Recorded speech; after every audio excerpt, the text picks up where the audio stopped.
All right, if you haven't been following along, we are building a 1979 Ford Fairmont drag and drive slash just thrash and have fun in it. In the last video, we did some suspension upgrades, and in this video, we're getting around to putting the LS1 and Turbo 400 in it, as well as doing some wiring, building the transmission cross member, getting the fuel system done, and everything it's going to take to get this thing running by the end of the video. Stick around, it's a good one. All right, so we've obviously got our suspension done. We already talked about that. We've got our motor lifted up here, and we've got our transmission here with our TCI converter. Don't exactly remember what stall this thing is or really anything about it, but I know I got it for like 200 bucks. So that's what we're gonna use. So we're gonna get this installed in the transmission, and then we're gonna get our transmission installed on our motor, and then we're gonna drop everything down in at once.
All right, here she is.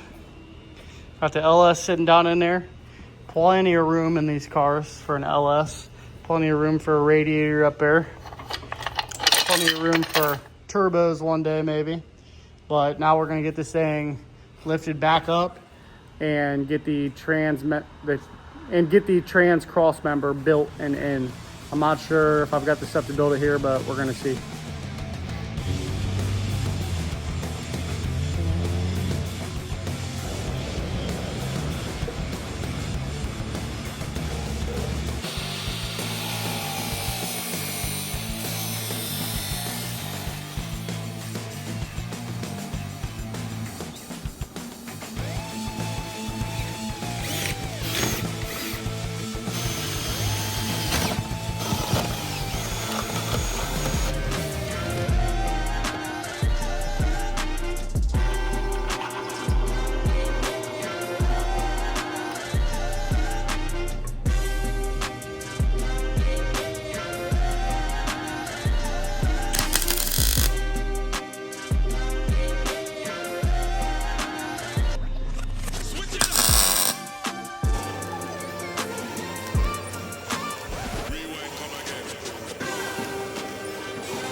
I'm gonna do another one, but that's not so cool.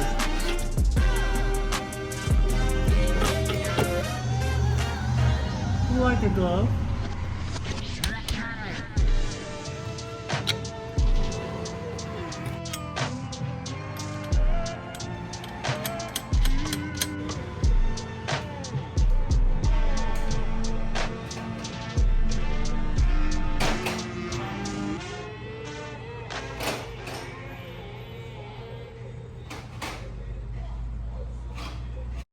All right, now that we're done under the car, for now, we're gonna move up to the engine bay. So this old, junky, beaten up Griffin radiator is exactly why I like building cars like this. There are about 4 or 5 different connections that I have with people over just this radiator. And it's so cool to use it on a project again. You know, it's a bit too beat up to put in something nice, and all I've been building lately are pretty nice vehicles. So I'm excited to finally get to use it on something because I've been kind of keeping it for years and years and years. And so in the beginning, This radiator, actually, I bought from my dad for $100. He got this from my Uncle Mark, and it's for a Corvette, if I'm not mistaken. But it is a nice Griffin radiator, or at least one point it was nice. So I actually bought this radiator from my dad back when I was building my first ever turbo LS build. And I put it in that car, and I needed some electric fans as well. So I get a hold of the guy that I was pretty close friends with at the time. He's a great guy named Tyler Ackerman. I get a hold of him, and I'm like, hey, what electric fans do you think would work good for this? And he told me, go out to the pick and pull and find a set of Ford Focus fans. So after he told me what fans to get, I go out to pick and pull, and I find a Ford Focus with dual electric fans. I ran this fan radiator setup in my Fox body. Now, with the fans on full blast and with this radiator, the car would never get over 165 degrees. It ran so cool, and I've always talked about this radiator to everyone and this fan setup to everyone. Well, then eventually my one buddy, Reed Strack, I'll put up a picture of him here if I still have one. I know you guys love to look at him. He's great to look at. He needed a fan and radiator setup for his turbo LS Mustang. So I gave him this one. I knew it was a proven setup, ran cool, no problem. So he took it and ran this in his car for a couple years or whatever. And then he stuck it on his shelf forever. Well, then came time to build the Fairmont. And if you guys know, originally he was in this with me. We decided that I'd take it on by myself, and he gave me my fan and radiator setup back that I gave him. So even though I might sound silly getting kind of sentimental about this fan and radiator setup, maybe you guys have some parts or something that you feel the same about. I love this thing. You know, one day, if this thing isn't leaking when I stick it in this car, if it survives this car, one day this could go in something that one of my sons build. Who knows? But that's just a quick little cool story time I wanted to go over with you guys. Maybe it's stupid to you. Maybe some of you relate to it. But I thought that was pretty cool. This thing has been used and abused, and we're about to abuse it more. All right, so I've got to be honest. Filming all of this is really slowing me down. I've got the radiator and the fans flipped to the correct side. I'm gonna go ahead and throw this in, and then there's a lot of little stuff that needs knocked out. And I'm gonna go ahead and knock all that out off camera and catch back up with you guys when we get a lot closer to starting this thing up. We've got our wiring harness kind of going on, not on at all, but we've got some suspension stuff we still got to deal with. But right now what I want to tackle, because I've got a lot of that stuff ordered on the way, is the fuel system. So originally we were going to go with this stock tank. However, it's hard to find a setting unit. It's hard to find the vent for the top. It's hard to find a filler neck seal. So why invest a bunch of money in this stock tank when for about 150 bucks we can buy a fuel cell? Now, I've got a love-hate relationship with fuel cells because they're not really street car-ish, and this thing's supposed to be a street car, but it's cheap, and I'm gonna sink it down in the trunk so that it doesn't, you know, take up a bunch of trunk space. But we do have a dilemma. So these are for inline fuel pumps, and that's another thing that I hate, is hearing the fuel pump, especially in something like a street car. And I happen to have this Hellcat. It's like a legit Hellcat fuel pump. It's supposed to be like 525 liters per hour or something like that. Plenty enough for what we're doing right now. But the problem is you can't use that with a fuel cell. However, I've got a plan for that. We're gonna go ahead and take off this, which you see I've already unbolted, this cheap fuel cell cap. And I'm going to make a sending unit. So we've got a hat here that I've already used. I used this to trace this out to make us a new hat. And I'm going to cut this out, drill all of our bolt holes, and then put some AN fittings on this. Use this as a hanger for our fuel pumps. And then we'll mount our fuel pumps to our hanger and have an in-tank fuel pump. It should work pretty good. The only thing I'm concerned about is fuel slosh. gonna find some foam and put it in here to deal with that issue, so we're not having any fuel source issues. But what I'm also doing is leaving room to upgrade and add a couple more fuel pumps, just in case we decide to ever go turbo or make a bunch of power with this thing. So we're gonna go ahead and get cracking on this fuel system, get our fuel cell mounted in the trunk, and start getting our hat, fuel hat, made up.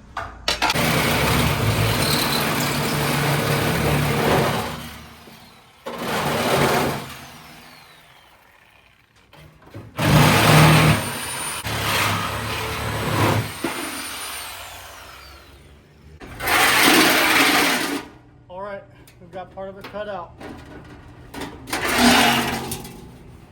We're gonna test fit our fuel cell. Ooh.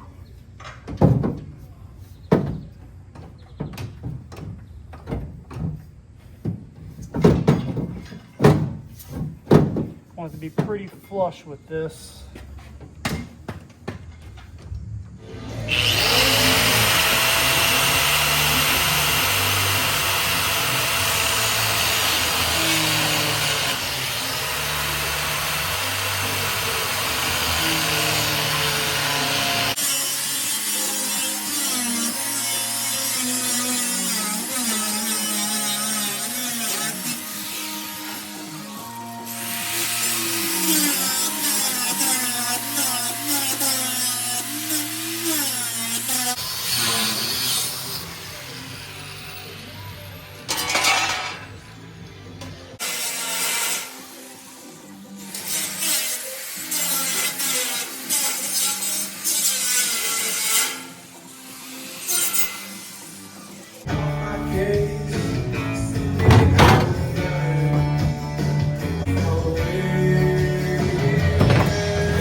All right, so we've got our fuel cell mounted in here.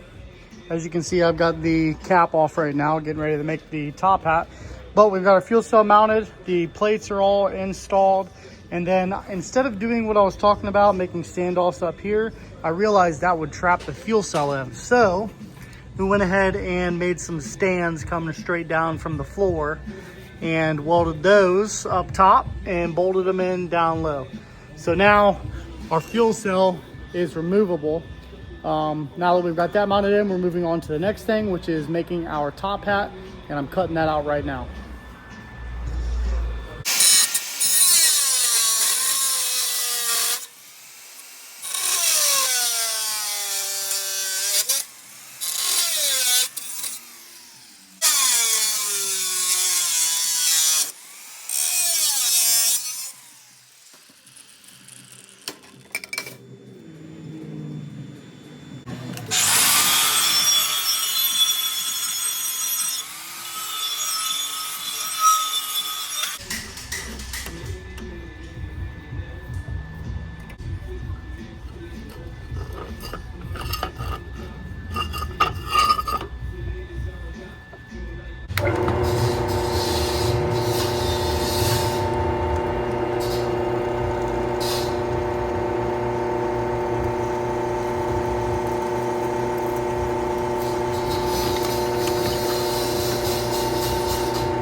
All right, so this is kind of crazy, but this is one reason why I like old cars like this.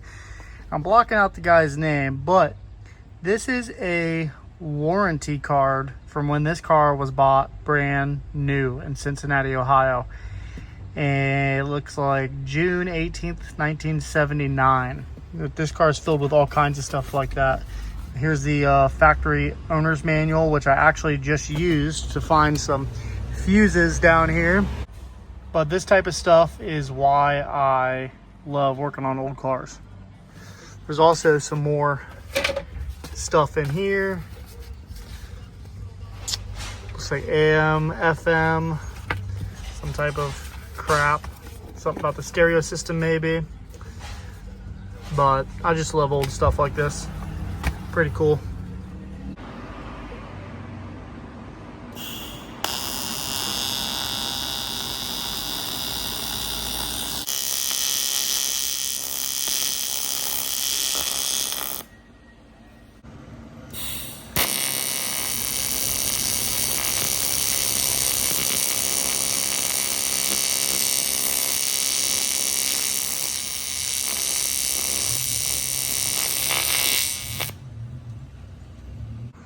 All right, so finally our fuel cell's done.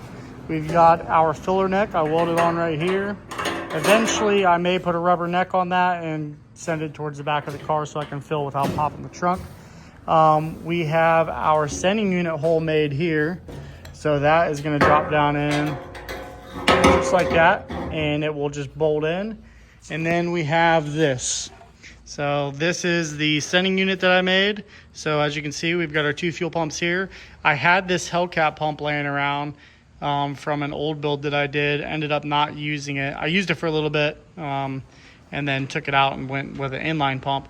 And then this is an Evil Energy Amazon fuel pump. So I've got these both in here. This one has a check valve in it, so I can run the Hellcat fuel pump by itself. For now, I'm just gonna run the Hellcat fuel pump. I'm not even gonna bother wiring that one up. But just in case we needed it for more power, I went ahead and stuck it in there. So this will then drop down in like so. It's a little bit of a tight fit since I added this hose clip on there. And then this will sit down in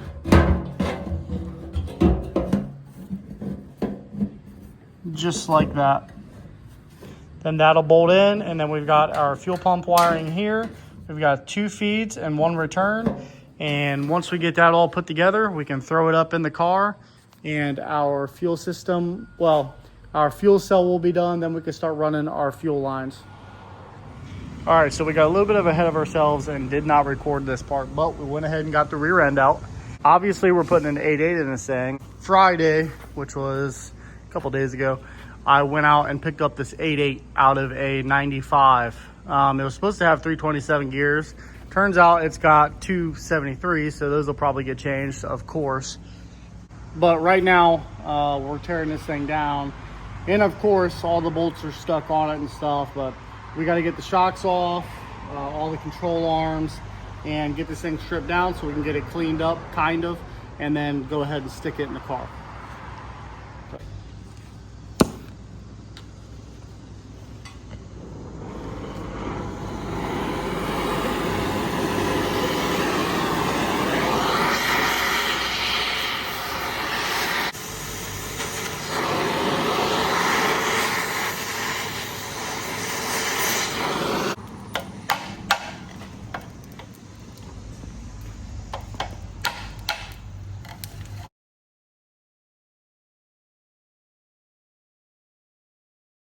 All right, well, while he's over there cleaning that rear end up, I went ahead and hopped in here to install some gauges. So none of our factory gauges are going to work. I wish I could have made the gas gauge work. I didn't put much effort in. There's a much easier way to go about it, and that's what I'm doing. So I went ahead and drilled hole sawed a hole out there, stuck our aftermarket gas gauge in, as well as added a cheap eBay wideband and this leftover transmission temperature gauge that I had from my old Mustang. So now I'm going to go ahead and start getting these things wired up and then hopefully continue and finish our wiring on this car because I'm about getting sick of it. All right, so here's where I absolutely suck at taking video and uploading it and editing it and etc. Once you get to the end of a project and you're just trying to rush and get stuff done, the phone and recording, it just goes out the window, unfortunately. And so that's what happened. Didn't get a video of the first start, but Ryan did on his Android. So enjoy these very crappy clips, low quality, taken from Ryan's Android of the first start. Make sure you're watching underneath to make sure there's no crazy leaks.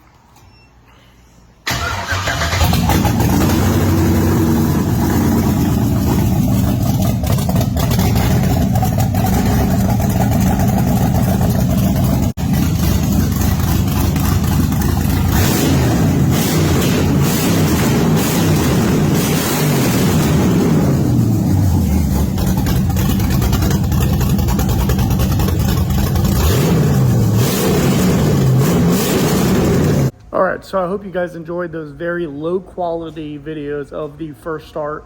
The Fairmont does run. It runs extremely well. I've had it to the track. We've had it down to LS Fest. We've done a ton with it. Done big burnouts, burnout competitions and stuff. And it's been an absolute riot. It's been fun. I hope to make some more videos on it. I'll drop a couple clips of what we've done with the car after I'm done blabbering. The reason why I'm finally putting up these videos that I took back in the summer of the car is because I wanted to take a few more videos of what we're doing to it now. Because I feel like it's more interesting now than those videos, but we are seriously probably overpowering this car at this point, but it should be even more fun. So to give you a little sneak peek of what's going on now, building the turbo kit, twin turbos, and the next video will probably be on that, plus some clips of the car doing some cool stuff. So anyways, thanks for watching. Hope you guys enjoyed this very long, not sure if it was an interesting video, and I will see you guys next time.